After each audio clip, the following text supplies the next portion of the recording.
for our next panel discussion, which is about the future of engagement in a hybrid world, for which I would like to call on stage our esteemed panelist, Mr. Atul Tiwari, CHRO, Spice Money,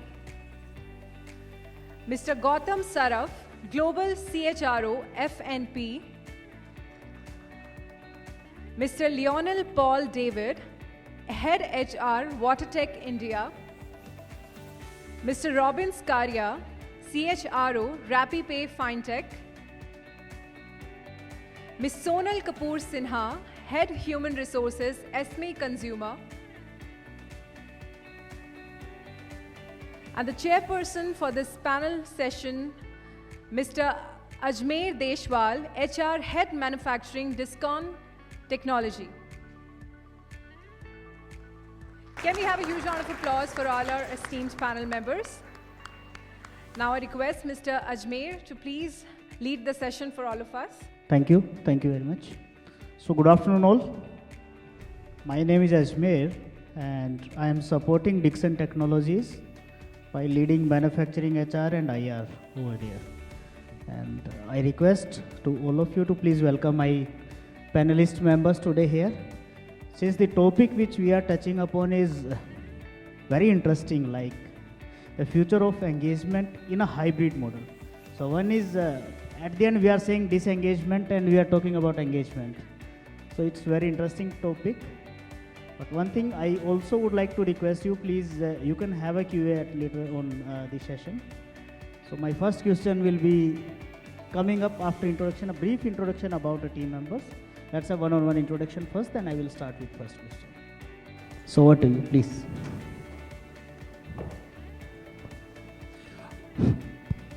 Hi, good afternoon, everyone. I'm Atul Tiwari, leading HR for Spice Money, which is a fintech organization majorly focused on rural India. So we have two countries, so Bharat part of the country, India and Bharat. We are trying to serve the underserved and unserved population and trying to solve how we can drive the agenda of our Prime Minister, the financial inclusion, and bringing the rural customers, 1 billion population on the mainstream financial, which is one of the backbone of the financial growth of the country. Hi all, good afternoon. My name is Gautam Saraf. I'm here representing 𝗏𝗏𝗏 as the global CHRO for them. So we would be the largest gifting company in India. Probably, it's been told that we are also Asia's largest gifting company. We are present and deliver gifting around 277 countries and operate ourselves around 6 countries now. Thank you, and pleasure being part here. Good afternoon. This is Lionel Paul David. I represent Watertec India. This is part of 𝗏𝗏𝗏𝗏's portfolio. 𝗏𝗏𝗏𝗏 has acquired this company last year. It's a little over a year since the company got acquired. I'm leading the HR and the transformation for the company. Thank you. Good afternoon, Robin Scaria. I am the CHRO at RapiPay, and we are direct competition to Atul's organization. So to that end, we'll cut some part of the introduction, but we also have other verticals around neobanking, WealthTech and InvestTech. So that's about RapiPay. Pleasure being here. So much. Hi, I'm Sonal. As it says, I work with Esme Consumer. We manufacture cosmetics and sell them, Blue Heaven and Nature's Essence. But I think all that is there on LinkedIn. I think other than this, being an HR professional, I'm a badminton player, I'm a Kathak dancer, I love speaking, and I hope that we add value to you while we are here for the next about 26 minutes that we are here. So thank you for listening in. Over to you. Thank you so much. Thank you everyone for your brief introduction. So for my first question to Gautam both. It's very simple. I know you are eager to speak up. Since I'm talking about manufacturing and services both. So how you think that Indian companies can foster hybrid working? Okay, so like how many of you are from manufacturing industry? Just a quick show of hands. Quite a few. So like anybody who did hybrid in 2016, 2017? There should be none. Okay. I worked for a company that globally pioneered hybrid working in the automotive sector. So like when they came to India in 2018-19, okay, we had the policy, but the HR was a little too scared to roll it out because they did not know what the repercussions were, right? Because this whole hybrid was something that was unheard of at that point of time. Fast forward 2024, even now, I think this is like that hot gulab jamun outside, right? It looked very inviting, but the moment unknowingly you put it in your mouth, you understand how hot it is, right? So it's become a very hot topic, okay? So I think HR is still grappling with ways of how to handle this, largely because while from an employee standpoint, they've got a taste of this, they understand what is the benefits, plus there is also a flip side to it, and everyone understands that. For example, in 2020, the company that I'm referring to is called Stellantis, which is one of the world's largest automotive company, which owns around 16 brands globally. And one of their brands in India is Citroën, and we were launching Citroën in India. And the entire launch was supposed to be in April 2020, the flagship model. And all showrooms were shut because of the COVID outbreak. But we were supposed to make a car in India for the world, which was called C3. But the CEO was not cutting us any slack. And he said, you have to meet the deadline. Whether the showrooms are open or not, you have to deliver the product. Now, the manufacturing guys initially thought those of us who are in corporate are having a jolly good time sitting at home and working, because partially industries were given a little leeway to initially work. But by around mid-May, they said, no, you have to close everything. And then they got a taste of what they thought was very nice and sexy, right? So then they figured out like it is very difficult for them, especially the older generations who are the white collars, who were given a laptop and asked to deliver the same thing from home. So I think from there on, people have figured this out as to what the conveniences are and what the inconveniences are. So for an employee, right, even today if you go and ask in a manufacturing organization or in a service organization, the employee is looking for that flexibility. But I don't think as a country, we have a very mature framework to deploy. I'm saying across organizations. There can be exceptions here and there. I know of a few exceptions, but I don't want to eat into too much of time of the panel. We can talk about it later offline if you want. The broad issue is that we don't have a framework which is very clear, which works for everyone. That maturity is going to take a little bit of time. So to cut the story short, I think what we all might agree is that we understand that the flexibility is here to stay. The hybrid is here to stay. But at the same time, as this framework of how the whole policy, process, procedure, everything is going to mature in the whole landscape, what's going to happen is that initially, I think, the companies which are able to offer a very minimum flexibility, right? Not in terms of like, okay, you come 2 days a week, 3 days work from home, or come 4 days a week, 1 day work from home. Instead of that, where there is a need for the employee to really have the flexibility, if you are able to offer that, I think that is something that will work for us in the current context. You know, I always wonder that how can we work around hybrid policy in manufacturing and service sector, okay? And still it's a puzzle to solve around. Okay, if you look around what exactly is required, you're expecting a workers to be there in front of the machineries, or you expect your all the service companies where is the employee to be there either in front of the customer or attend the customer at all times. The only thing is there, where is the workplace? So yes, there are a lot of organizations trying to pick it up, but it's still a challenge and still a puzzle to solve. And I agree to Daniel, and what he's saying is that I think more than the hybrid, what employees are really looking in terms of engagement is the flexibility. Okay, so whenever there is a need or something which they need to look after, okay, how much flexible as an organization is to ensure that we allow them to take that and permit them to give them various options, okay, whether it's different shifts, different leaves, different kind of options in terms of where they can accommodate their personal work and which they do have to manage. I think that's the flexibility. It's not just like mandate you are required to come at this particular shift at all times. A lot of manufacturing units are coming with a very, very diverse tech platforms which allows them to swap their shifts, okay, depending on their needs. And all not that they have to go to their supervisors, they all can do it through themselves with the tech. And all those facilities where the hierarchy is not required and you don't have to please your bosses, and it allows, the system only allows you to swap your shifts with your fellow colleagues, automatically it get rosters, anyone who looks for different shifts, that will help as an organization to attract, I think. So more than the hybrid, if the flexibility is there, I think that will be, that's for me seems to be win-win case for both, okay, whether it's for the organization, whether for the employees. Yeah. Thank you. Thank you, Gautam. My counter question, we talks about Stellantis. So for Indian perspective, what is your opinion? Again, question to you, David, and Robin. So what role, next question to him. What role gamification can play in context to Indian companies we are talking about? So looking at gamification, I think in the essence of engagement, the essence of gamification basically speaks to the human spirit to compete, to achieve, and to progress. And that's how, if you look at the complete gamification environment that you see today, whether it be in the card industry, where you earn points for every tranche of spend that you make, or if you look at the training industry, where you basically earn badges for every levels of learning that you complete. These are very vital elements that are at play.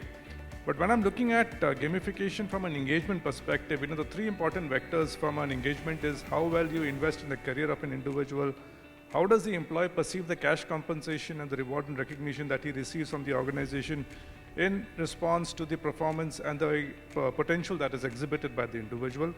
And of course, the culture manifestation, what does the person experience day in, day out.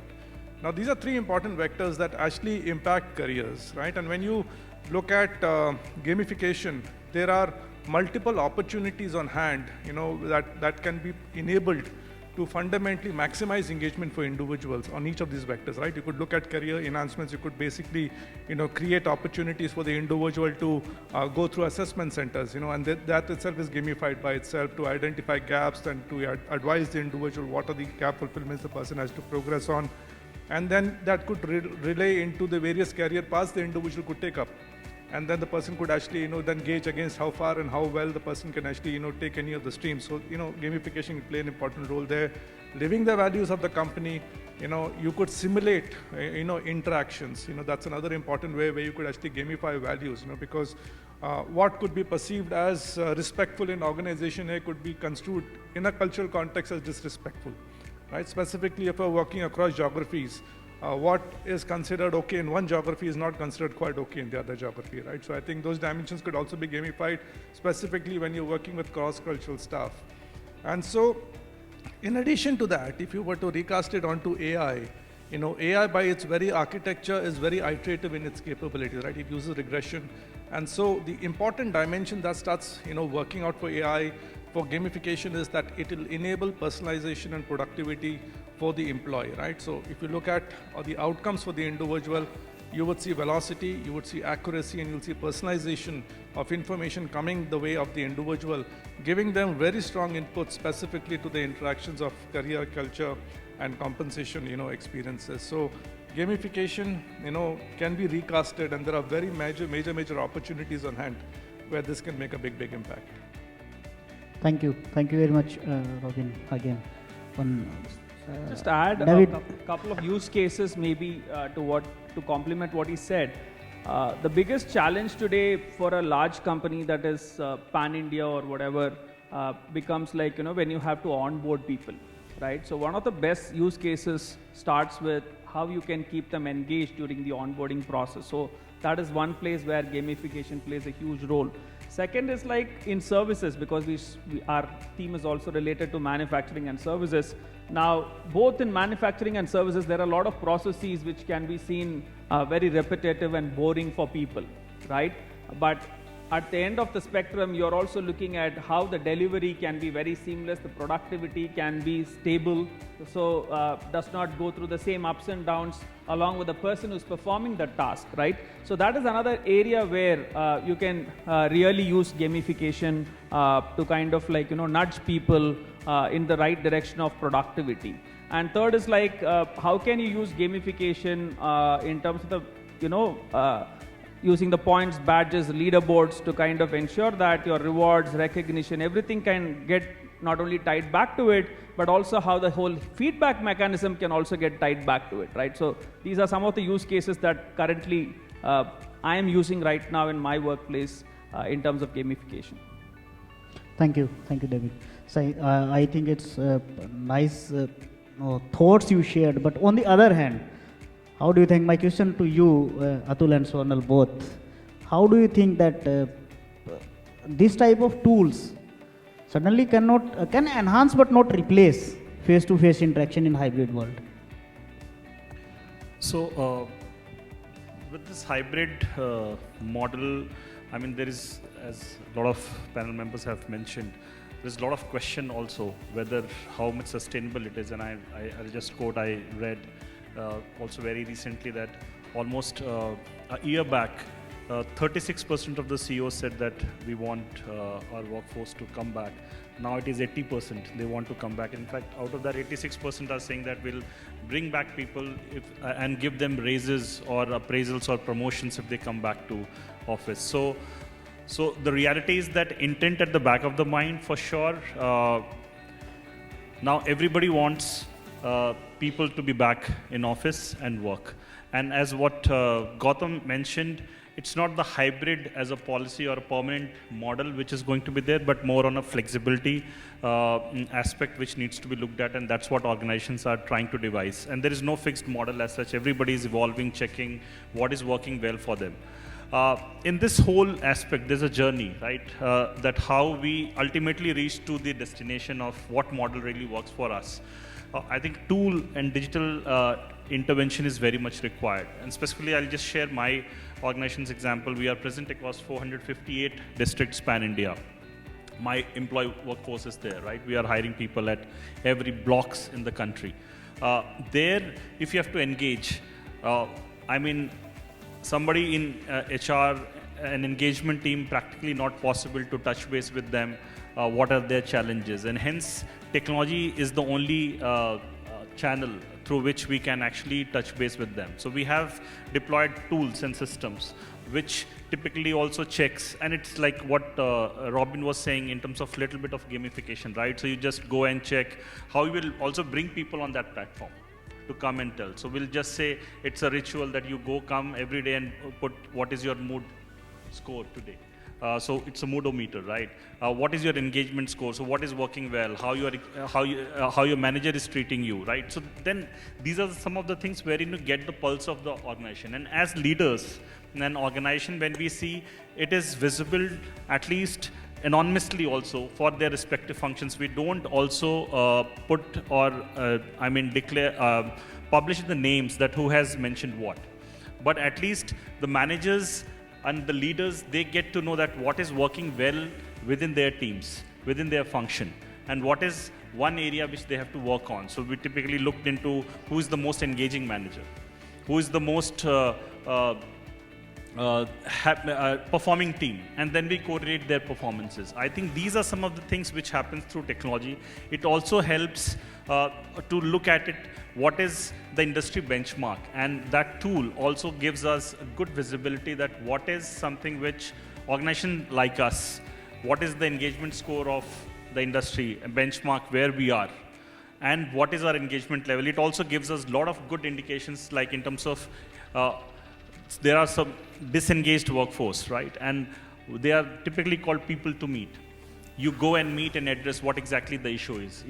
And it comes out, whether it is your organization issue, leadership issue, communication issue, manager issue, or in fact, their own compensation benefit issue, whatever. But it really helps us to address and engage them more better, because we have seen data when we were not addressing after deploying this tool. Almost 80 to 90% of those disengaged people to meet cases were always attrition cases. They were typically, but through this, we get, it's like a EWS, early warning signal for us. When we engaged, at least with that effort, we have tried to reduce that by almost 50 to 60%, that attrition number. So this digital intervention is the key and the only channel and way through which we can actually make this hybrid workforce till the time, whatever percentage it is, like it is 80%, 100%, 90%, 20%, whatever percentage of workforce is your hybrid going to be, is something which we have to engage through this tool. Thank you. No, Sonal, I have... honestly, not much to add there, but I've heard Spice Money story from you, Ferns and Petals story from you before, and many other people-intensive, geographically spread organizations. And like the question was, I don't think this was here to replace any role of HR's engagement intentions. I think this was only to enable it better. So I mean, these tools of gamification are here to stay. Is what my opinion is. It is just to enhance what we were doing earlier. So, instead of, in fact, we were probably failing some of our people by not being able to personalize our attempts at them. I think we're just getting better with it. I mean, we wouldn't want to, but we will have to thank COVID for this reality bite. That it was possible to do, we just discovered how to do it. So they're here to stay, but they are not the only way, is probably my opinion on that one. Yeah. One more counter question, Sonal, to you. How we maintain productivity in hybrid models? Okay, so I'm just going to sort of stretch that question, and I've been waiting to sort of talk about this. So yes, productivity has remained the core center of why probably this debate on hybrid has ever come. पर मतलब मुझे लगता है कहानी ये है that हमने थोड़ा perspective गलत लिया था. I think as employees we felt hybrid was for us. I think the reality that's hit us now is that hybrid was actually the business way of getting us to work. At that time, that was the only way to get us to work. Now, businesses are realizing that of course, we still want people at work, and now that we can come to work, the business wants it at work. So I think never before or never in future will a place that works for profit not think about business first. I think it's a very natural decision for a company to say, how can I get my people to work? Of course, so now that we feel that we were productive earlier, so we are calling people back to work. I think the problem, why now suddenly productivity has become the core center, yeah, ये सब जो हम panels and discussions कर रहे हैं, this become core center, is because now, one, employees have realized that it is possible to do hybrid work, like you asked, So that's number one problem that we have. So it's like a consumer awareness, right? So it's an employee awareness. The second reality is, I think hybrid working actually shook the core of how HR has been taught to think. I think if there was a Hippocratic oath of HR, it would have been fairness. And this completely beats fairness to hollow, because there are a set of your employees that can't work hybrid. Delivery, manufacturing, they can't work hybrid. So in fact, there are very, empathizing leaders who will want to work on a Saturday, who generally are supposed to work 5 days only to say, mere workers bhi Saturday ko kaam karte hain, so I will log in, right? So for those empathetic leaders, hybrid has actually become a value-based challenge. So that's a second problem. I think the third problem, which is the reason this productivity code has come, and in fact was the reason that I partly added those few things to my introduction to say, I do things other than work. The Gen Z has said that my life is larger than work, which was not true for millennials, baby boomers, or people who are still at the workplace. That has actually manifested the problem larger, because now HR is being forced to think about people in a personalized format. Oh, you want to leave at 5, is it? Okay, fine, let's do flexi shift.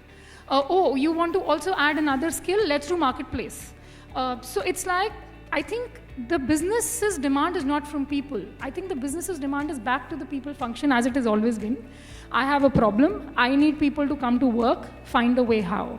And what people are telling us is, I have these demands. I want to now be more than work. I have a realization that hybrid is possible. So convince me, maybe pay me more for it. So I think the problem statement is not so much productivity. It is about shifting the perspective to say hybrid was never for people. It was always for business. But today people are demanding it for people. I think that's, to me, the core center of the debate of whether this will work or not. just what I thought. Yeah. Thanks. Very nice inputs. I think very detailed. Sonal has put it up. So You I want think to add? what Sonal, you have very well captured that what exactly this hybrid and productivity is, and that's the biggest sentiment everywhere now. I was just reflecting that when pandemic came, we all were sitting in, at least in a virtual mode, and talking with thumping chest that, okay, we have gone fully remote and our productivities have gone up. And there's a lot of debate which is happening, questions being asked, especially by employees to people function, that you have been telling that your productivity has gone up and now why you are asking us to come back to office. And that's where this whole youth is happening. But I think post-pandemic and a lot of other factors like AI and everything coming into picture, what we have seen is there was always a talent war, and talent has definitely won the war after this thing. So that's where Gen Z and everyone, where we are forced to think that what exactly is going to really the way of working or the model in which we have to operate. And that's where I think productivity is one piece which we still have to figure out. There is no clear-cut definition, if you'll ask me, what productivity means. And what is, so, and hence, a lot of stress and pressure is there for us, is definitely to figure out what roles are really within the organization which can be managed with highest productivity remotely, and which roles has to be in office or in person, wherein their productivity will be the most. And that is something which we are figuring out. I was just looking at somewhere in Sony Pictures, for example, they have identified that maybe editors or content writers, they can be remote, but production people, they have to be in person here. So that's how, I think that's a journey, and again, evolution which is going to happen within the organization in respective industries, that what roles are typically, and that's what we have started doing, that what roles are typically hybrid, what can be in person, and what can be flexible as well. Because we as humans, unfortunately also is that within the team, if you see, oh, tech guy is being allowed to work from home, why I'm being asked every time to work from home? Is company different, policy is different for him and for me? So that also happens most of the times. And at times we are answerless, that there are no answers. But if we make it a structure and a model through which we can address these concerns, is probably is a good way of going for some kind of a solution which will sustain for longer time.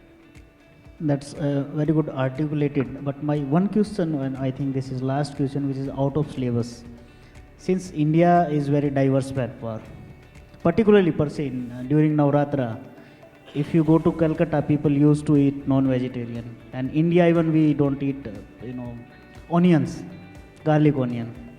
So what strategies we can build, or any proven tool or strategy we can think of that can add value to hybrid working models? Maybe question to Gautam.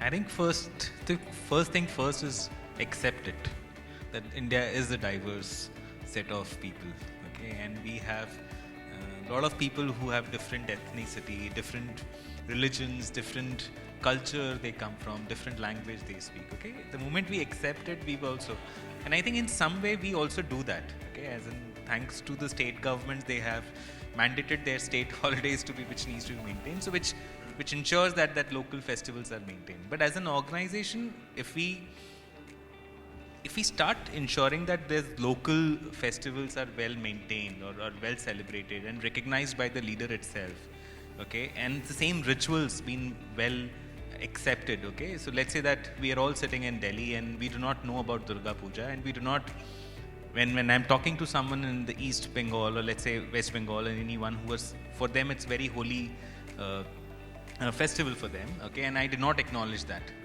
okay, obviously the person would not feel engaged, okay. At the same time, similar activity we do it, and differential activity or treatment we do it with anyone, okay, there will be some kind of, so first of all, we all need to accept it, we all need to accept that there is a diverse culture which we are dealing with, and therefore it is important, okay, so that's one.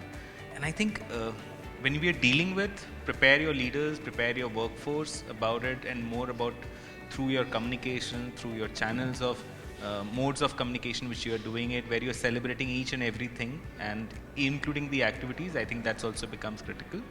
I think training also plays a lot of important role in terms of how do we create those cultures of managing diversity around it. Okay, today you can have a very customized training platform like Robin and Atul was talking about gamifications, right? So you can customize your training program. So how can we sensitize people about various aspects of the businesses and ensure that how do they get around various set of people and create productivity through them. Okay, that's also one of the key for me. I think there are various ways, and I think we all have, with the digital and technology coming in, the world is becoming more smaller, and we are working with far more diverse set of populations across the globe. I think it is the high time for all of us we become more acceptable to that, towards that. Thank you. I think one thing which is coming out is flexibility in our models. So David, I think you want to say something on flexibility, particularly in ending notes. I think the core of the issue is, for many people in India, work from home became work for home. Because I had colleagues across the world with whom I was working, virtually for about 4 years in my previous role. Okay, they had a certain sense of discipline towards their work. For them, productivity is what mattered. For our people, where the whole burnout and other things, after the initial euphoria of productivity, like, yes, I achieved greater productivity, I think that productivity also could have stemmed from the fact that there's a lot of fear, right? Like, for example, there's a lot of vulnerability that is visible to the employee, that, okay, my job is vulnerable today, right? I can lose my job during COVID, then what will I do, right? So then, throughout the day, night, they are working, right? But after a point of time, there's going to be burnout and everything, right? So I think the first and most important thing for each organization to understand is to what and how we can make things productive for the business. I'm connecting back to what Sonal said, right? Because that's the ultimate, holy grail. If at all we are able to deliver from a people function perspective, right, that will make the difference. And the last point is, there is no cookie cutter approach, right? What works for her organization may not necessarily work for me, even though if she is also from a manufacturing company, I'm also from a manufacturing company. I can lift some practices, understand, assimilate it, but copy paste is not going to work. So we need to completely personalize it in terms of what's going to work for our people. Thank you, David. Thank you very much. And I thank you all the panelist members to light up on. Although we are on time shortage, so she came, I thought now we have to wind it up, although there are a lot of things to share. Particularly, you want to engage people. But Annie, thank you very much. Thank you for listening to everyone. If you do have, you can ask questions. Or later on, we can have Q&A in, I think, boardroom also. Thank you very much. Thank you so much, Mr. Ajmer, and a heartfelt thanks to all our esteemed panelists for such a thought-provoking session. Well, now I would like to call on stage Mr. 𝗏𝗃𝗁𝗏, CEO, TalentWorks. Can you please come on stage to felicitate our esteemed panel members?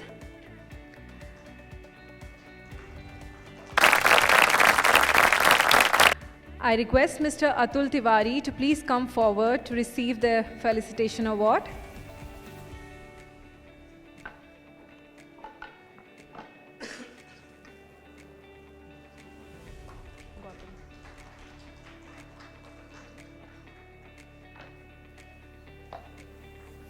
I request Mr. Gautam Saraf to please come forward.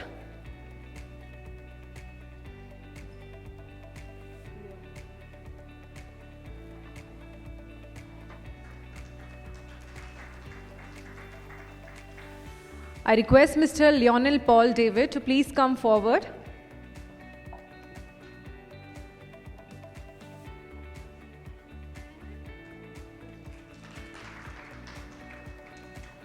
Mr. Robin Scaria, please come forward to receive your felicitation award.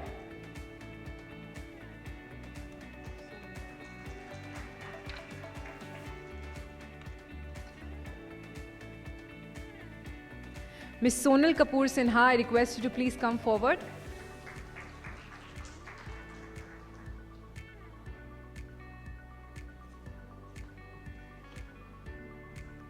and Mr. 𝗔𝗫𝗄𝗃 ji, please come forward to receive your felicitation award.